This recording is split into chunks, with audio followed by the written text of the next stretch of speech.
गतकाली शुक्रवार दिन झरीगां ठारे ओडिशा सामाजिक निरापत्ता पेंशनधारी महासंघ पक्षरु विभिन्न दाबी नहीं दाबी पूर्ण करने विशाल शोभायात्रा आयोजित होइथिला।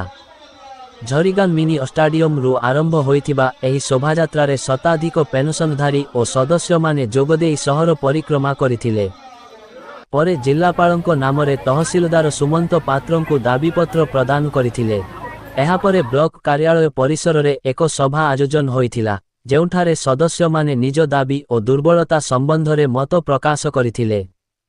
दाबीपत्र रे बार्धक्य, विधवा और भिन्नक्षम भत्ता को 1000 रु वृद्धि करी 3000 टंका करिबा, मागना बिजुली सेवा जोगाइबा, हातरे नगद आकार रे भत्ता प्रदान, अंत्योदय गृह योजना रे बासगृह देबा, प्रति मासरे 20 केजी मागना चाउल जोगाइबा एवं स्वतंत्र परिचय पत्र प्रदान करिबा दाबी रहिछि।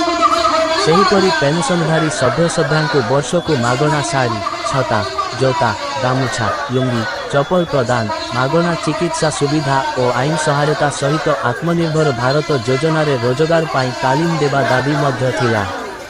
एही अवसर रे ब्लॉक संघ सभानेत्री सूर्य शांता, संपादिका उर्मिला साहू, कोषाध्यक्ष मुक्ता दळई, जिला संगठक दयानिधि सुना, मुख्य उपदेष्टा राजेश जानी, अलेक कुलदीप, पार्वती धरुआ, हरि शांता, हरिशंकर माझी और अन्यान्य उपस्थित थिले। आईन श्रृंखला रक्षा पाई पुलिस पक्षरु पूर्ण बंदोबस्त करा जायथिला। ब्यूरो रिपोर्ट, आंचलिक खबर।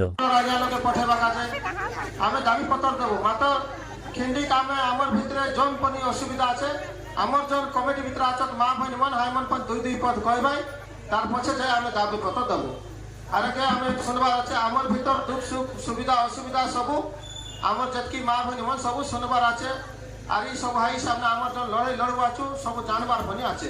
ई जन आज जन एक प्रकार जन आंदोलन आरंभ होला, एटा पूरा नरमपुर जिला नै पूरा ओडिशा भितर सब जगह थाने मीटिंग मन चला अछि आंदोलन करबा का। तो एटा आज आम झरीगां ब्लॉक ऑफिस थाने आइलु आछु, आम दाबी पत्र देबू और आम असुविधा कणैबू। ई झरीगां ब्लॉक थाने पनि बहुत लोकर असुविधा আছে।